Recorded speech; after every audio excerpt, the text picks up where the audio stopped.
Hello friends, welcome to modulation. मेरा नाम है रजनीश और एंशिएंट इंडिया के इस लेक्चर सीरीज में हम देख रहे थे, हमने इंडस वैली सिविलाइजेशन, वैदिक पीरियड, ये सब और महाजनपद के बारे में मैंने आपको बता दिया था। आज हम पढ़ने वाले हैं महाजनपद के बीच जो सबसे स्ट्रॉन्गेस्ट एम्पायर बन के खड़ा हुआ, जिसका नाम है मगध। ठीक है, महाजनपद के बाद मैंने आपको बताया था कि मगध जो है वो एक तरह से सबसे the Magadha empire emerged victorious. तो आज हम मगध के बारे में और राइज ऑफ मगध के बारे में पढ़ेंगे। ठीक है, तो देखिए सबसे पहली चीज है कि दो चार किंग, जाहिर सी बात है, मान के चले आप कहीं पे भी, जैसे वर्ल्ड कप आप देखते हो 10 टीमें खेल रही हैं, ठीक है, लेकिन जीतेगा तो कोई एक, सीधी सी बात है। तो जहां भी जिस भी जगह पे एक एरिया था, ये यूपी और बिहार का जो एरिया था उस समय, हम देखते हैं 6th सेंचुरी बीसी से 4th सेंचुरी बीसी तक। अब जहां भी ज्यादा लोग, अगर मान के चले ज्यादा पावरफुल लोग जहां भी ग्रो कर जाएंगे तो आपस में लड़ेंगे, ऑब्वियस सी बात है। अब आप देखो इंडिया, चाइना, पाकिस्तान, यहाँ पे लड़ाई हो रही है ना बहुत ज्यादा। तो वही चीज वहां भी हुई कि अब 16 महाजनपद थे, है ना, तो ये जो है ना अब एक दूसरे से कॉन्स्टेंटली टसल में रहते थे। 4 इनमें मोस्ट प्रोमिनेंट थे, वो थे काशी, कोसल, मगध, वज्जी। वज्जी जो है वैशाली, मैंने बताया था first Republic of the world. ये जो कन्फेडरेसी थे ये बहुत ज्यादा सिग्निफिकेंट थे 6th सेंचुरी बीसी में। फाइनली क्या हुआ, जितनी भी मार कुटाई जो भी हुई, उसके बाद झगड़े के बाद 100 साल तक लड़ाई चली है, कोई 1-2 साल की लड़ाई नहीं थी, 100 साल तक लड़ाई चली। फाइनली मगध जो है वो एक seat of power, prominent place वो अक्वायर करके बैठ गया। मगध बिकेम इमर्ज्ड विक्टोरियस और वही सबसे पावरफुल निकला। और इसीलिए आज हम मगध पढ़ रहे हैं, सीधी सी बात है। कोई और अगर पावरफुल होता तो उसे पढ़ रहे होते हैं। सीधी history is always the story of the winners, ये हमें बताया जाता है ना। हालांकि अब और भी तरीके से देखा जाता है हिस्ट्री को, अप्रोचेस बहुत तरह से हैं, बट वो जनरली क्या है, हिस्ट्री रिकॉर्डेड हिस्ट्री जो है, मतलब कि जो स्टोरीज हैं विनर्स के, उनको हमने रिकॉर्ड कर रखा है और वही हिस्ट्री बन जाती है। जैसे मगध के बारे में आज हम देखेंगे। तो अब एक चीज है, सोचो आप कि इतने सारे किंगडम्स के बीच में, इतने सारे महाजनपद के बीच में मगध ही क्यों ग्रो कर पाया, बाकी कोई और क्यों नहीं ग्रो कर पाया? कुछ तो रीजंस होंगे ना। तो मगध के ग्रोथ के कुछ रीजंस थे। सबसे पहला रीजन था स्ट्रैटेजिक ज्योग्राफी। स्ट्रैटेजिक ज्योग्राफी बोलने का मतलब, जैसे कि अगर कोई लोकेशन है जो कि अपनी लोकेशन की वजह से बाकी जगहों से सेफ रहे तो उसे स्ट्रैटेजिक ज्योग्राफी या स्ट्रैटेजिक लोकेशन कह देते हैं। जैसे कि आप देखते हो ना कि जो बॉर्डर एरियाज हैं उनको स्ट्रैटेजिक पॉइंट क्यों बोला जाता है, क्योंकि वो बहुत इंपॉर्टेंट है। ठीक है, आपको यूएस के बारे में मैं एक चीज बताऊं, यूएसए को जो सबसे बड़ा एडवांटेज माना जाता है, मतलब apart from all those things कि वहां पे लोग मतलब कि इतनी ज्यादा एजुकेशन पे फोकस है, एक्सेट्रा एक्सेट्रा, एक बहुत इंपॉर्टेंट चीज है, नो हॉस्टाइल एनिमी। यूएस का जो एनिमी है, मतलब कि बगल में जो नेबर्स है ना, नो हॉस्टाइल नेबर, सॉरी, जो नेबर्स है कनाडा, मेक्सिको वगैरह, हॉस्टाइल नहीं है। यहाँ इंडिया में देखो चाइना है और एक तरफ पाकिस्तान है, दोनों के दोनों हॉस्टाइल है। ठीक है, बांग्लादेश भी कभी कर ही देता है ऐसे काम। तो इसके पास जो इसकी जो लोकेशन थी वो बहुत इंपॉर्टेंट है। क्यों? ये जो एरिया है ना, राजगीर और पाटलिपुत्रा, जो प्रेजेंट डे पटना है, वो जो एरिया है एक्चुअली उसी एरिया में मगध का कैपिटल हुआ करता था। और स्ट्रैटेजिक ज्योग्राफी क्यों है? क्योंकि 3 साइड में it is bound by water on 3 sides. कौन कौन साइड से?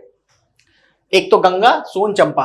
देखिए आप जब बिहार को पढ़ते हो तो लैंडलॉक्ड पढ़ते हो कि लैंडलॉक्ड जो है जगह है, वाटर रिसोर्सेज चारों तरफ नहीं है। बट क्या है कि अंदर में जो नदियां बहती हैं, तो पूरे बिहार में मगध कंट्रोल नहीं था, छोटा सा इलाका था, मतलब वो कंट्रोल वहीं उसी एरिया में था। लेकिन जो अगर सीट ऑफ पावर बोले तो वो था पाटलिपुत्रा। ठीक है, पाटलिपुत्रा और राजगीर, और इनके तीनों तरफ ना पानी जो स्ट्रीम्स थे, रिवर्स थे, कौन कौन से? गंगा, सोन, चंपा। और जो सदर्न साइड में है आप आओगे तो विंध्यान जो रेंज है ना वो स्टार्ट हो जाता है। तो इनके पास एक ऐसा लोकेशन था जहां पे कि जो एनिमी है वो पेनिट्रेट नहीं कर पाता था। दूसरी चीज, अबंडेंस ऑफ रिसोर्सेज। मैंने आपको बताया कि जैसे आज के डेट में आप जियो का डेटा यूज करके आराम से यूट्यूबर बन सकते हो, है ना। आपके पास बहुत सारे, मतलब कि बहुत सारा आपके पास अपॉर्चुनिटी है, कुछ भी आप बन सकते हो। ठीक है, आप जो है फूड जॉइंट स्टार्ट कर सकते हो। लेकिन उस समय में, मगध के एरा में, जो मेन सोर्स ऑफ इनकम था या मेन जो सोर्स ऑफ इकोनॉमी थी वो क्या थी? एग्रीकल्चर। तो जहां एग्रीकल्चर अच्छा होगा वो एरिया ज्यादा प्रॉस्परस और अबंडेंट हो जाएगा, इकोनॉमिकली बहुत ज्यादा प्रॉस्परस होगा। तो मगध के पास ये फायदा था कि ये बहुत फर्टाइल लैंड थी। आज भी जो बिहार का एरिया है वो बहुत फर्टाइल है। रीजन, जो नदियां बहती हैं वो अपने साथ जो है, एक तो सिंचाई बहुत अच्छे से हो जाती है, पानी की कमी नहीं है। दूसरी बात, बाढ़ तो आती रहती है ना, आपको पता ही है। और दूसरी बात क्या है कि वहां पे सिंचाई के साथ साथ जमीन भी जो है वो भी उपजाऊ है, क्योंकि जब बाढ़ वगैरह आती है ना तो वो बहुत ज्यादा मिट्टी लेके आती है अपने साथ, जो कि जलोढ़ मिट्टी जिसको कहते हैं, खद्दर भांगर वगैरह। तो ये जो मिट्टियां होती है ना ये बहुत उपजाऊ है, तो ये उस समय भी उपजाऊ थी, तो वहां पे एग्रीकल्चर बहुत फ्लरिश कर रहा था। तीसरी चीज, इनके पास एलिफेंट्स बहुत ज्यादा थे, तो वॉर्स में इनको ये हेल्प कर रहा था। अच्छा, एलुवियल सॉइल के साथ साथ मैंने आपको बताया था ये पीरियड जो है ये आयरन एज पीरियड के अंदर आ जाएगा, क्योंकि अब आयरन का यूज बहुत फ्रीक्वेंट हो गया था, आयरन के यूज किए जा रहे थे, आयरन से टूल्स बनाए जा रहे थे, और उससे फायदा क्या होता था, खुदाई हो गई या फिर खेत को सींचना है, हल जैसे चलाते हैं ना, तो हल किस चीज का, आयरन का होता है ना, तो वो उन सब चीजों में इसने बहुत हेल्प किया इन लोगों को। ठीक है, और लास्ट जो बहुत इंपॉर्टेंट चीज है वो है service of competent, enterprising and ambitious rulers. Magadh के जो रूलर्स हुए वो बहुत ज्यादा एम्बिशियस थे, वो बहुत ज्यादा फार साइटेड थे, देखना मतलब वो चाहते थे कि हम कुछ अच्छा करें, अपने लोगों के लिए अच्छा करें, अपनी टेरिटरी को बढ़ाएं। जैसे आप बिंदुसार के बारे में पढ़ोगे, बिंबिसार के बारे में पढ़ोगे, अजातशत्रु है, अशोक के बारे में, चंद्रगुप्त के बारे में पढ़ोगे, चंद्रगुप्त मौर्य के बारे में। ठीक है, तो इन सब रीजन से जो है आपका मगध जो है वो बहुत ज्यादा राइज कर गया। ठीक है, अब देखिए मगध में कुछ डायनेस्टीज हुई। डायनेस्टी का मतलब कि डायनेस्टी उसे कहते हैं जब एक राजा के बाद दूसरा राजा, उसका बेटा जो है वो राजा बने, ये डायनेस्टी सिस्टम है।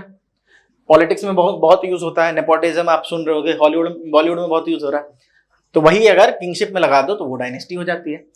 तो यहाँ पे मगध में बहुत सारे डायनेस्टीज हुई।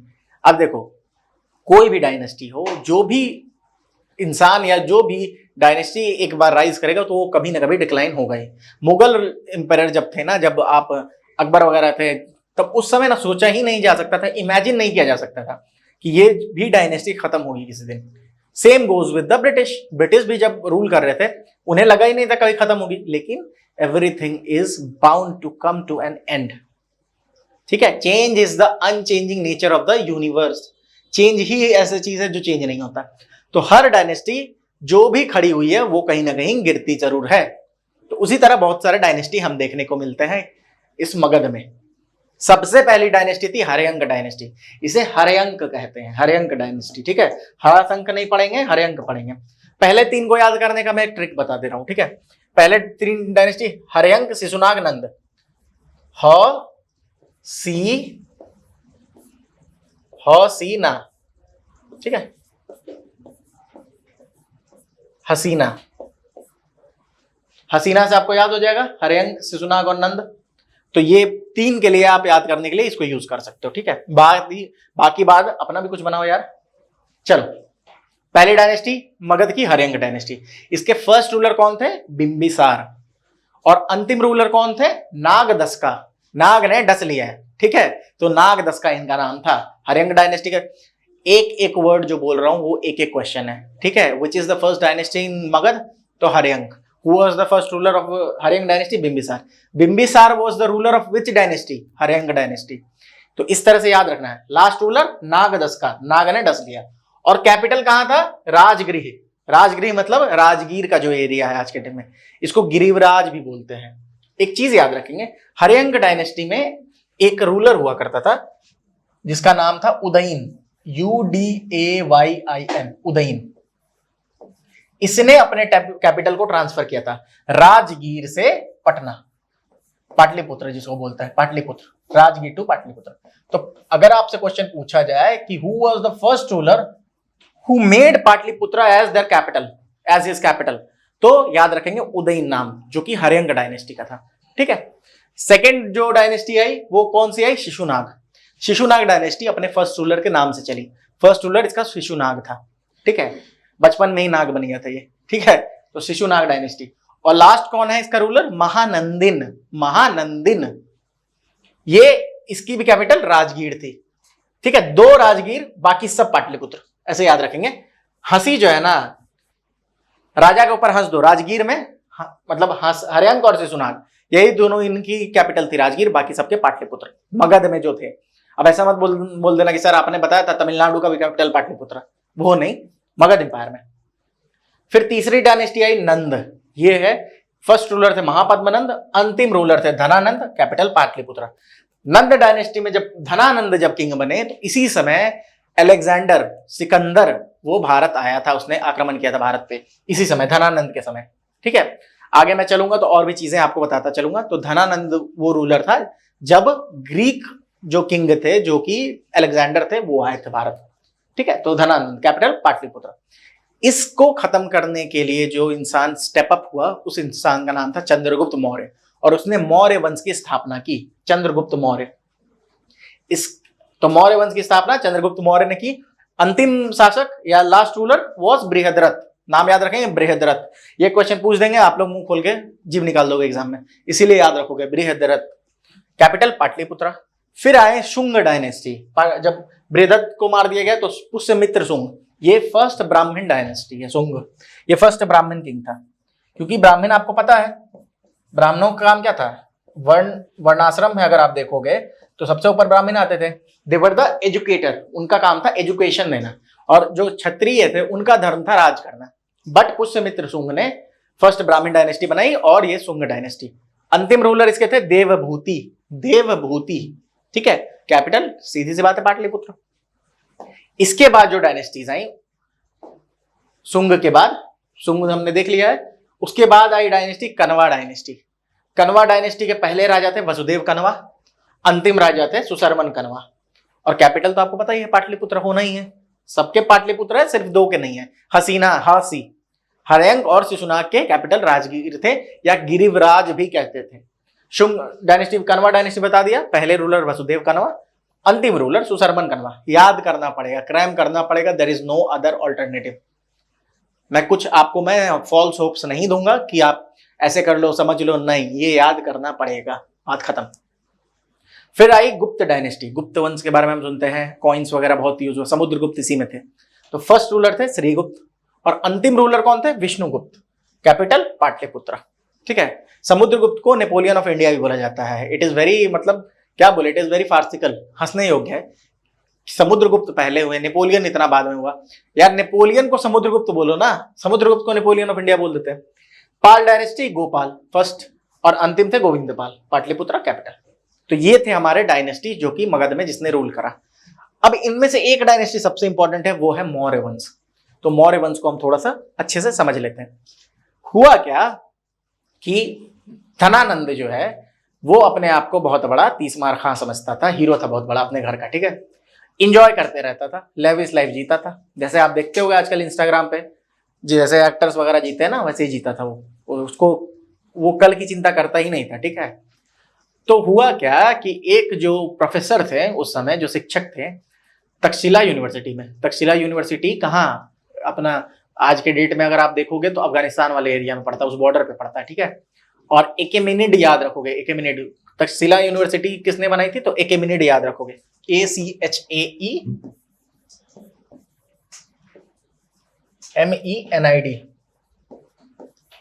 ठीक है, तक्षशिला। चलिए, तो फिर उसके बाद क्या हुआ कि तक्षशिला यूनिवर्सिटी से एक प्रोफेसर उठ के आए, और उन्होंने धनानंद को बताया कि अरे बेवकूफ, ऐसे नहीं बोला होगा, लेकिन उन्होंने समझाया कि देखो ऐसी बात है कि अलेक्जेंडर आ रहा है भारत, और उसका काम क्या है, वो हर जगह जाके कब्जा कर लेता है। ठीक है, और वो कंट्रोल में ले लेता है हर चीज। अब उनको इतना दूर क्यों आना पड़ा, क्योंकि मगध ही सबसे स्ट्रॉन्गेस्ट, पूरा एम्पायर जो था उस समय इंडियन सब कॉन्टिनेंट में, Magadh was the strongest kingdom. तो वो मगध के राजा के पास आया, धनानंद ने उसकी बात सुनी, और जाओ घर जाओ अपने, ऐसा कुछ नहीं हो रहा है। तो धनानंद ने उसकी बात नहीं सुनी, और धनानंद ने उसको बेइज्जत कर दिया। तो चाणक्य जो है, जिसको हम कौटिल्य के नाम से भी जानते हैं, उसने एक कसम ली, प्रतिज्ञा ली, और उसने बोला कि मैं अपनी चोटी तब तक नहीं बांधूंगा जब तक धनानंद तेरी जगह पे किसी योग्य पुरुष को ना बिठा दूं।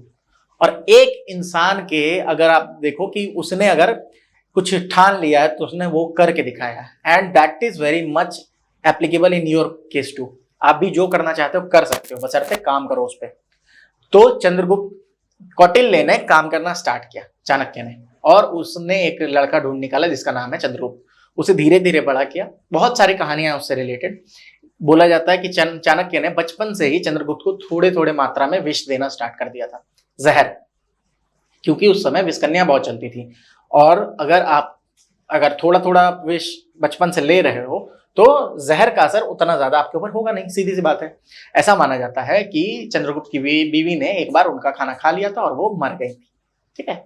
दीज आर ऑल स्टोरीज, ठीक है। लेकिन ये तो सही है कि उसको विष दिया जाता था शुरू से, ठीक है। और एक और कहानी है कि ये लोग, चंद्रगुप्त लड़के भागे थे, बच गए थे, ये जीत नहीं पाए थे, तो ये एक जंगल में चले गए। अब जंगल में जो है ये एक कुटिया मिली इसको, उसमें एक बूढ़ी औरत थी, तो ये उसके पास बैठे, तो उसने खाना दिया इनको, खिचड़ी बना के दी। इन्होंने क्या किया कि बीच में हाथ लगाया खाने के लिए, हाथ जल गया इनका। तो बुढ़िया ने समझाया कि बेटा पागल हो क्या, बीच में जाओगे तो हाथ जलेगा ही, पहले साइड साइड से खाओ। तब चाणक्य को ये बात समझ में आई और फिर उसने साइड साइड से मारना शुरू किया और तब जाके सेंटर को कब्जा किया। फाइनली धनानंद को हटा के चंद्रगुप्त मौर्य राजा बना, ठीक है। अब ये चीजें हमें कहां से पता चलती हैं, है ना। ऐसा तो है नहीं कि उसने रिकॉर्ड करके और वॉइस नोट भेजा होगा या वीडियो बना के अपलोड किया हुआ है यूट्यूब पे कि देखिए मैं हूं चंद्रगुप्त मौर्य। तो सीधी सी बात है, उसके कुछ सोर्सेज होंगे। दो तरह के सोर्सेज मिलते हैं, लिटरेरी, आर्कियोलॉजिकल। तो लिटरेरी सोर्सेज क्या है, इंडिका एक बुक है जो कि मेगास्थेनीज की है, कौशल सर ने भी ये आपको कवर करवाया होगा। तो मेगास्थेनीज की बुक इंडिका है। मेगास्थेनीज एक ग्रीक एम्बेसडर था। जब अलेक्जेंडर मर चुका था तो उसके बाद वहां जो किंग बना सेल्यूकस निकेटर। सेल्यूकस निकेटर मतलब इसके अलेक्जेंडर के ही इसमें था, मतलब कि उसी के सेना में था, तो वही किंग बना। और सेल्यूकस निकेटर का एम्बेसडर था ये मेगास्थेनीज, ग्रीक एम्बेसडर। इसने एक किताब लिखी थी इंडिका। इससे हमें पता चलता है मौर्य वंश के बारे में। अर्थशास्त्र कौटिल्य ने लिखी, कौटिल्य मतलब चाणक्य। चाणक्य नीति सुनते होगे ना, चाणक्य। अमित शाह को भी चाणक्य बोला जाता है, क्यों? क्योंकि बोला जाता है कि वो बहुत अच्छे से स्ट्रेटेजाइज करते हैं। तो Chanakya was a master strategist. तो और इसको कौटिल्य का ही नाम चाणक्य था। अर्थशास्त्र जो बुक है, कंफ्यूज नहीं करना है, अर्थशास्त्र is mainly about the administration of a state. अर्थशास्त्र आप इकोनॉमिक्स से जोड़ दोगे नहीं, उसमें बहुत सारी चीजें हैं। मेनली ये राजा को, राज्य को कैसे चलाना चाहिए उसके बारे में है। और एक और बुक है जिसका नाम है मुद्रा राक्षस, जो कि विशाखदत्त ने लिखा है। ये 3 बुक्स लिटरेरी सोर्सेज हैं जिससे हमें मौर्यन पीरियड के बारे में, मौर्य एम्पायर के बारे में पता चलता है। कुछ आर्कियोलॉजिकल रिसोर्सेज हैं, जैसे पाटलिपुत्र में चंद्रगुप्त का महल मिला है, वुडन पैलेस, ठीक है। और कैपिटल क्या था? पाटलिपुत्र ही था, याद रखना। और अशोकन इंस्क्रिप्शन जितने मिलते हैं, अशोक ने बहुत सारे पिलड़ गड़वाए थे, ठीक है। मतलब हर चौक चौराहे पे उसने पिलड़ गड़वा के कुछ कुछ लिखवा दिया था, तो वो हमारे अशोकन इंस्क्रिप्शन बनते एक तरह से। हर चौराहे पे नहीं करवाया था, ठीक है, कहने की बात है। चंद्रगुप्त के बारे में थोड़ा हम 2-3 लोगों के बारे में जान लें।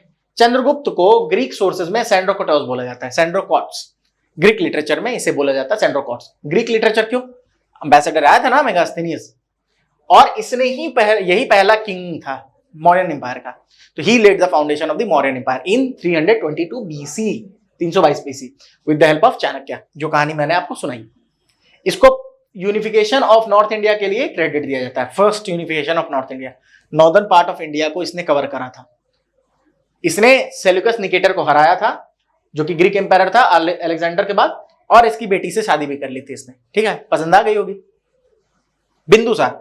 और भी पहले के जमाने में ना मैरिज का बहुत सारा मतलब होता था, जैसे उस समय पॉलीगमी जो है प्रेवलेंट थी कि एक राजा के 3-4 रानियां हुआ करती थी। उसका एक रीजन ये भी दिया जाता है कि जैसे मान के चलो एक राजा है, वो मान के चलो दिल्ली का राजा अगर सपोज करें कि लॉस एंजलिस की रानी शादी कर ले, तो दिल्ली और लॉस एंजलिस के रिश्ते अच्छे हो जाएंगे। तो रिश्तों को कंट्रोल करने के लिए ये किया जाता था, ठीक है।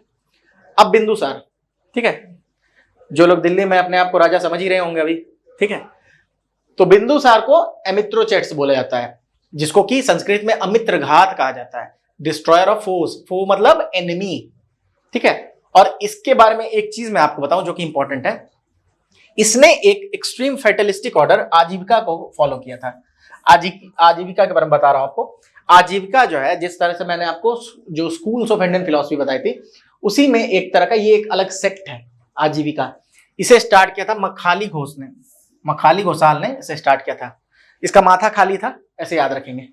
अभी बात को समझेंगे तो समझ आएगा। आजीविका क्या कहता है कि आपका जो कर्म है ना, वो किसी काम का नहीं है। कर्म के ऊपर ये फेटलिस्टिक थे, ये भाग्य को मानते थे। 2 चीजें होती है, एक कर्म एक भाग्य। हम क्या मानते हैं कि क्वेश्चन ये बनता है कि क्या सब कुछ पहले से प्री डिटरमिन्ड है, तो वो भाग्य हो गया। अगर सब कुछ पहले से लिखा हुआ तो ये भाग्य है। या फिर एक और चीज है, हम बोलते हैं ना कि इसके बाद कर्मण्येवाधिकारस्ते मा फलेषु कदाचन, जो गीता में बोला गया कि आप कर्म करें, फल की चिंता ना करें। तो कर्म प्रधान माना गया कि आप कर्म करके अपने भाग्य को बदल सकते हो, आप कर्म करोगे उसके हिसाब से आपका भाग्य लिखा होगा। ये दो चीजें हुई, कर्म प्रधान और भाग्य प्रधान, ये भाग्य को मानते थे। इनका मानना था कर्म कुछ भी कर लो, जो होना है वो होके रहेगा। ठीक है, तो ये है आजीविका। अब देखो दिमाग से खाली था, इसीलिए माथा खाली घोषाल, आजीविका स्टार्ट करने वाले माथा खाली घोषाल, माँ खाली घोषाल नाम था। ठीक है, अब देखिए ये बहुत बड़ा ना क्वेश्चन है एक्चुअली, फिलोसफी जब आप पढ़ोगे तो ये सबसे बड़ा क्वेश्चन है। और एक फिलोसोफर ने कहा है कि मैं वो कर सकता हूं जो मैं चाहता हूं, मैं वो कर सकता हूं, ध्यान से समझेंगे, मैं वो कर सकता हूं जो मैं चाहता हूं, लेकिन मैं वो चाह नहीं सकता कि मैं क्या चाहूंगा। बात समझ में आई कि ये किसी और ने डिसाइड किया कि मैं चाहूंगा क्या। ये सारी चीजें फिलोसफी में आती है। मेनली आपको याद रखना है, आजीविका मखाली घोषाल ने स्टार्ट किया था। ये फेटलिस्टिक ऑर्डर है जिसको बिंदुसार फॉलो करता था। आगे आते हैं अशोक द ग्रेट के बारे में। अशोक हमारे महान राजा थे, ये भी मगध एम्पायर के राजा थे। ठीक है, अशोक के अंदर जो पूरा पूरा कॉन्टिनेंट है ना, जो हमारा सब कॉन्टिनेंट है, इंडिया हो गया, पाकिस्तान, बांग्लादेश, आपको उसके बाद फिर आप चले जाओ ईरान के बॉर्डर के पास चले जाओ, अफगानिस्तान चले जाओ, ये सब को अशोक ने कंट्रोल किया था। सोचिए कितना महान किंग होगा। एक पावरफुल किंग इतना पावरफुल था कि उसने सबको कंट्रोल कर रखा था। सिर्फ साउथ इंडिया के कुछ पोर्शन बचे हुए थे। ठीक है, इन्होंने 261 बीसी 261 बीसी में फेमस कलिंग वॉर लड़ा था। कलिंग वॉर लड़ने के बाद इन्होंने कलिंग वॉर में जितना डिस्ट्रक्शन देखा, मैं वो जगह होके आया हूँ जहाँ पे कलिंग की लड़ाई लड़ी गई थी। तो कलिंग वॉर के बाद बहुत ज्यादा डिस्ट्रक्शन देखा, जहाँ पे बहुत बुजुर्ग लोग, बहुत बच्चे भी मर चुके थे। और उसके बाद इन्होंने बोला कि अब जो है मैं लड़ाई करके कॉन्क्वेस्ट नहीं करूंगा, अब कॉन्क्वेस्ट मैं कल्चर करूंगा, बातें समझा के किसी को मना के करूंगा, लेकिन लड़ाई वगैरह नहीं करूंगा। लेकिन ये भी बोला जाता है कि एक मिथ है। ठीक है, आजकल की थियरी ये कहती है कि इन्होंने बोला जाता है कि इसके बाद बुद्धिज्म ज्वाइन कर लिया, बुद्धिज्म को अडॉप्ट कर लिया और नॉन वायलेंस तरीके से वो चलने लगे, जबकि बोला जाता है कि बुद्धिज्म इन्होंने बहुत पहले ही इन्होंने अडॉप्ट कर लिया था। ऐसी बातें बोली जाती हैं। ठीक है, और एक और चीज तो है, मान सकते हैं इस चीज को आप, कि भले ही इन्होंने अगर इस चीज को मान ले कि कॉन्क्वेस्ट बाय वॉर नहीं करेंगे, तो इन्होंने फिर अपनी आर्मी क्यों रखी, है ना। इन्होंने अपनी आर्मी को कम नहीं किया, ना ही डिसबैंड किया, ना आर्मी कम करा इन्होंने। आर्मी वैसे की वैसी रही थी इनकी। और ये बुद्धिस्ट बने थे किसके अंतर्गत, तो मोगालीपुत्र तिस्सा के अंदर ये बुद्धिस्ट बन गए थे। इन्होंने मिशनरीज भेजे थे बुद्धिज्म को प्रोपोगेट करने के लिए। कहां कहां, अपने बेटे बेटी को भी भेजा था इन्होंने। श्रीलंका हो गया, बर्मा हो गया, सेंट्रल एशिया के रीजन में इन्होंने भेजा था। ठीक है, तो ये थे अशोक। अब मेन चीज जो है ना अशोक के बारे में, वो है अशोक का धम्म पॉलिसी जो है अशोक का, वो बहुत फेमस है। ये है क्या धम्म पॉलिसी क्या है, आप मतलब क्रूड वे में धर्म समझ सकते हो एक तरह से, लेकिन वो एग्जैक्टली वो है नहीं। इनका अशोकन धम्मा ऐसी एक चीज है जो कि एक वे ऑफ लाइफ है। ये एक तरह से एक कोड दिया हुआ है आपको कि आपको ये सारी चीजों को मानना है, इसको फॉलो करना है। ये है अशोक का धम्मा। ठीक है, और अपने एडिक्ट्स में इसने बताया है कि धम्मा की पॉलिसी के बारे में। ठीक है, तो जो इंस्क्रिप्शन है उस पर आपको धम्म के बारे में लिखा हुआ मिलेगा। और इंस्क्रिप्शन किस लैंग्वेज में, Prakrit. Ashokan inscription are in which language, Prakrit. याद रखेंगे। धम्मा के 4 कार्डिनल पॉइंट्स हैं, क्या क्या आपको फॉलो करना है, ये इंपॉर्टेंट है। ठीक है, 4 कार्डिनल पॉइंट्स ऑफ धम्मा, मतलब सीधी सी बात है, आपको क्या करना है क्या नहीं करना है, यही है धम्मा। पहला पॉइंट है टॉलरेंस। ठीक है, मतलब किसी के स्टैंड पॉइंट को टॉलरेट करना है। अगर वो आपके अगेंस्ट कुछ बोल रहा है तो आपको उसकी बात को समझनी है, ऐसा नहीं है कि चप्पल लेके चढ़ जाओ। ठीक है, दूसरी चीज है नॉन वायलेंस। ठीक है, नॉन वायलेंस सीधी सी बात है कि आपको वायलेंट नहीं होना है, फिजिकल इंजरी नहीं करनी है, you have to absorb violence. ठीक है, तीसरी चीज वेलफेयर, सबके अच्छाई के बारे में सोचना है। और फोर्थ चीज है गुड कॉन्डक्ट। गुड कॉन्डक्ट के अंतर्गत आता है रेस्पेक्ट फॉर एल्डर्स, उनकी बातों को मानना, अच्छे से सबको ट्रीट करना। तो ये 4 कार्डिनल पॉइंट्स है अशोक के धम्मा के। फिर 2 चीजें हैं अशोक की, एक है एडिक्ट्स, एक है इंस्क्रिप्शंस। ठीक है, ये बहुत इंपॉर्टेंट सोर्स मानी जाती है हिस्ट्री की। ठीक है, मौर्यन पीरियड के हिस्ट्री के बहुत इंपॉर्टेंट सोर्स है इनकी एडिक्ट्स और इंस्क्रिप्शन। ठीक है, इनको 2 तरह से इनको जो है ये किया गया है, कैटेगराइज किया गया है। एक तो major and minor rock edicts, पत्थर है उस पर लिखा हुआ है। ठीक है, पत्थर है बहुत बड़े बड़े, उसमें कुछ कुछ लिखा हुआ है, मैं अपनी आंखों से देख के भी आया हूं। दूसरी चीज है major and minor pillar edicts, pillar है उस पर कुछ कुछ चीजें बनाई हुई है। तो ये 2 तरह की चीजें हैं। ठीक है। और ये कौन कौन सी जगह से मिलते हैं आपको? मेरठ, कौशाम्बी, सांची, सारनाथ, लौरिया नंदरगढ़, लौरिया अरराज, रामपुर, लुम्बिनी, नेपाल, नेपाल तक गए थे समझ लो। और जो गैंजेटिक वैली है उसमें आपको मिलते हैं। इन सब जगहों से इनके इंस्क्रिप्शन और एडिक्ट्स पाए जाते हैं।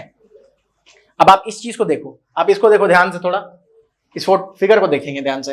ये क्या है आपका? हमारा जो नेशनल एम्बलम है वो यही है ना।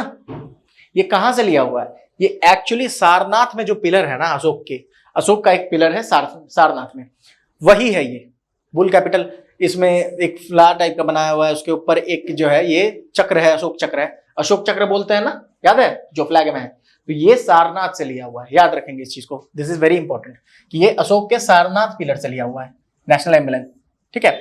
और अशोक को दो चीज कहा जाता है, देवनम पिय और पियदसी, कि जो देवों के प्रिय हैं, जिनको देव बहुत ज्यादा प्यार करते हैं, जो देव जिसको सबसे ज्यादा मानते हैं, वो है देवनम पिय। ये अशोक कहते थे, अशोक ने टाइटल एज्यूम किया था। और पियदसी, जिसकी आंखों में प्रेम हो सबके लिए। तो ये दो टाइटल अशोक ने अपने लिए ये अडॉप्ट किया था। तो this was about the rise of Magadh.